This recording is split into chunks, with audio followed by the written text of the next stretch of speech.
Hi friend, welcome back to my YouTube channel. तो previous video में हम देख चुके हैं कि सेल्स क्या होती है। सेल एक smallest structural and functional unit होती है हमारी बॉडी की, जिससे मिलकर हमारी बॉडी बनी होती है। तो कहा जाए तो कुछ विशेष प्रकार की सेल्स हैं, मतलब बहुत सारी सेलों से मिलकर क्या बनती है हमारी बॉडी। तो सेल्स में देखा जाए तो बहुत सारे ऑर्गेनेल्स प्रेजेंट होते हैं, जैसे माइटोकॉन्ड्रिया हो गया, गोल्जी अपरेटर्स हो गया, एंडोप्लाज्मिक रेटिकुलम्स हो गया, राइबोसोम हो गया, साइटोप्लाज्म हो गया। तो कुछ इस प्रकार के उसमें ऑर्गेनेल्स प्रेजेंट होते हैं। तो अभी तक हम बात कर चुके हैं माइटोकॉन्ड्रिया की एंड प्लाज्मा मेम्ब्रेन की, एंड देख चुके हैं हम कि सेल्स क्या होती है। तो इस वीडियो में हम देखते हैं कि गोल्जी अपरेटर्स आखिर क्या है। तो अभी तक अगर आपने हमारी प्रीवियस वीडियो नहीं देखी है तो डिस्क्रिप्शन बॉक्स में हमारी उसकी लिंक मिल जाएगी। तो फिलहाल हम देखते हैं कि गोल्जी ऑपरेटर्स क्या है। तो देखा जाए तो first describe by Camillo Golgi 1898। अब जो कैमिलो गोल्गी हैं, इन्होंने सबसे पहले पता निकाला था, खोज की थी कि जो मतलब जो हमारी सेल है, सेल के अंदर जो साइटोप्लाज्म है और साइटोप्लाज्म में जो ऑर्गेनेल्स हैं उसमें क्या प्रेजेंट होता है, गोल्गी एपरेटर्स। तो इन्होंने कैमिलो गोल्गी ने इसका नाम क्या रख दिया था, गोल्जी बॉडी, अपने नाम से मिलता जुलता नाम। अब हम देखें तो जो गोल्जी ऑपरेटर्स है तो वो कंसिस्ट सिस्टम ऑफ मेम्ब्रेन। अब मेम्ब्रेन की बात यहाँ आ गई।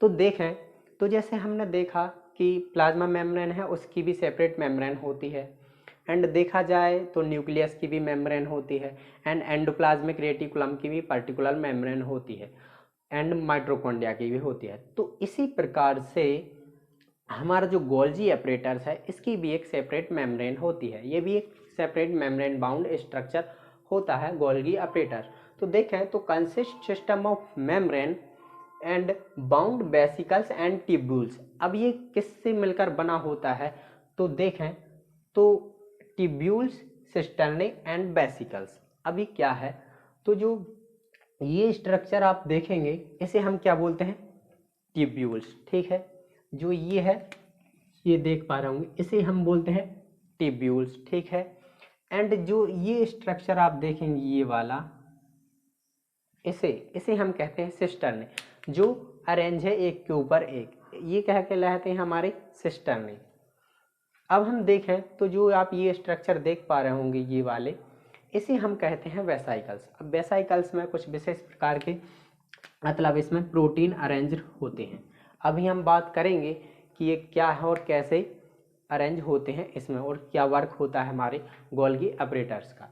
तो फिलहाल हम देखें तो सिस्टर ने अरेंज्ड पेप्लियल टू ईच अदर्स।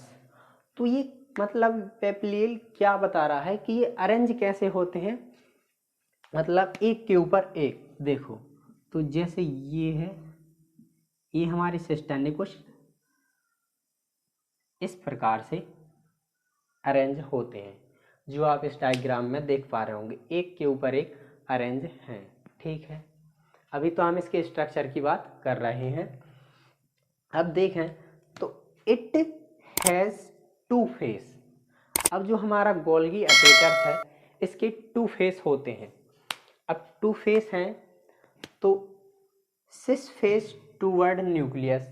तो फर्स्ट फेस क्या है हमारा, सिस face.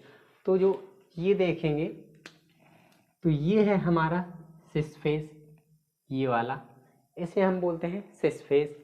And trans face toward plasma membrane, and trans face दूसरा फेस होता है हमारा ट्रांसफेड, ये है ट्रांसफेस। तो ये क्या होता है, टूवर्ड प्लाज्मा मेम्ब्रेन। तो चलिए हम देखते हैं कि आखिर इनके फेस कैसे होते हैं, किस साइड होते हैं। ठीक है, तो देखिए तो कुछ इस प्रकार से, जैसे ये है हमारी सेल्स, ये है हमारी सेल्स, एंड सेल्स के अंदर क्या प्रेजेंट होता है, न्यूक्लियस। तो ये हो गया न्यूक्लियस। एंड हम बात कर चुके हैं जो न्यूक्लियस के अंदर ये स्पेस होता है पेरीन्यूक्लियस स्पेस, एंड पेरीन्यूक्लियस स्पेस मतलब जो न्यूक्लियस मेम्ब्रेन है इसी से अटैच रहता है हमारा क्या, एंडोप्लाज्मिक रेटिकुलम।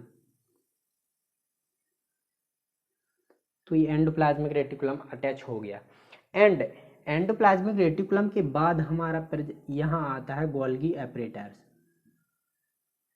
कुछ इस प्रकार से इसका डायग्राम है गोल्गी एपरेटर्स का, एक दूसरे से अटैच होते हैं ये भी, ठीक है। अब ये गोल्गी एपरेटर्स, तो सिस फेस क्या है, तो जो गोल्गी एपरेटर्स मतलब न्यूक्लियस के साइड ये रहता है सिस फेस, मतलब जो न्यूक्लियस के साइड ये रहता है, मतलब चेहरा बोल दें तो ये इसे हम बोलते हैं सिस फेस, जो न्यूक्लियस के साइड रहता है।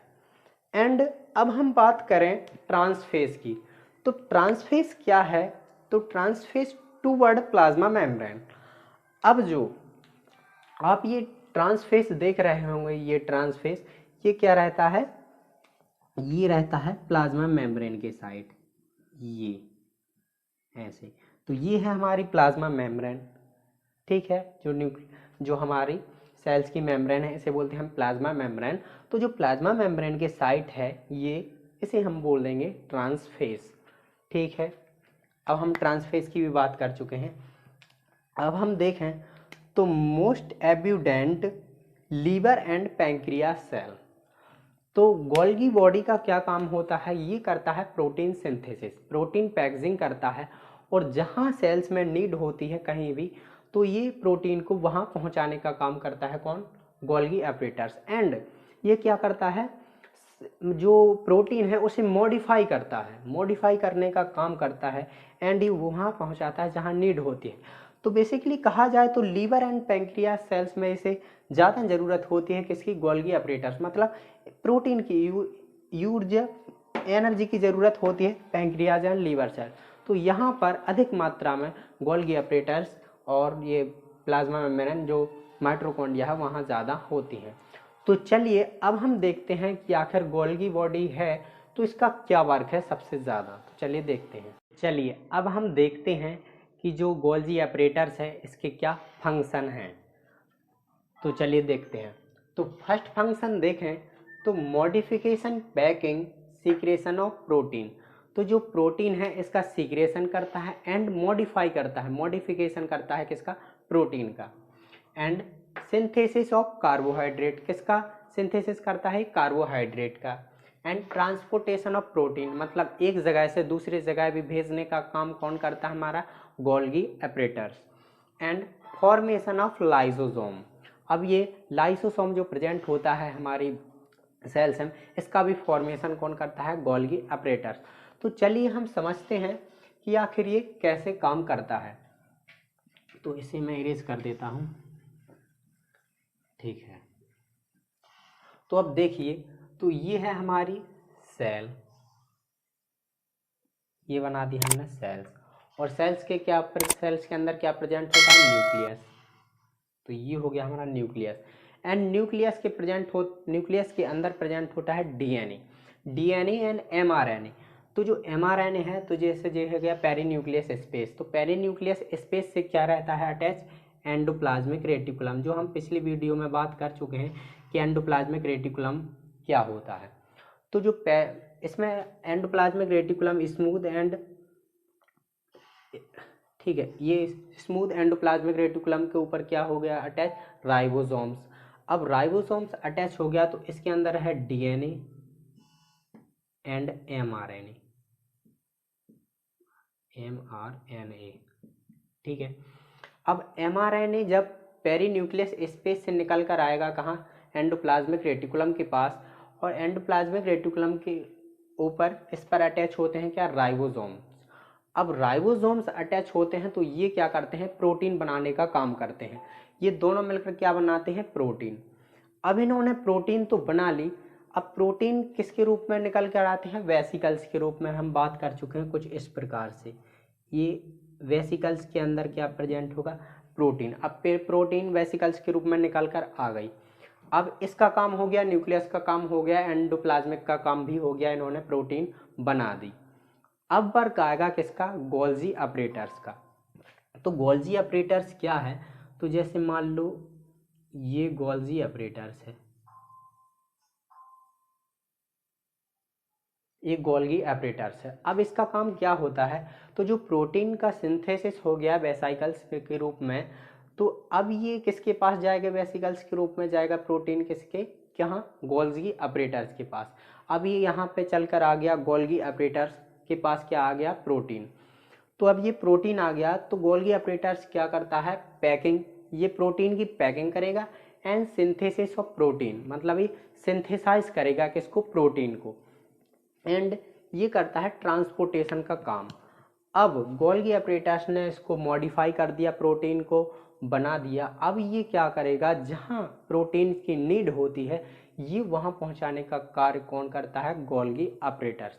इसका वर्क होता है जहाँ नीड होती है, मतलब सेल्स में, वहाँ प्रोटीन को ट्रांसपोर्ट करता है कौन, गोल्गी ऑपरेटर्स। ठीक है, अब हम बात करते हैं क्या, synthesis of carbohydrate.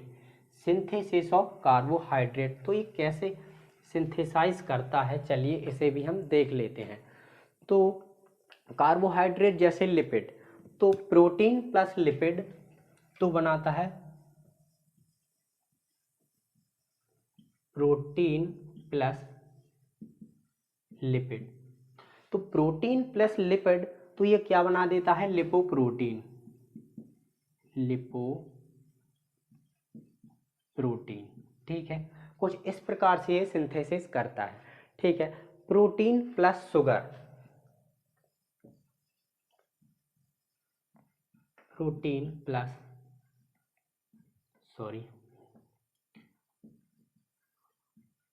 Sugar, protein plus sugar, तो ये क्या बना देगा, ग्लाइकोप्रोटीन।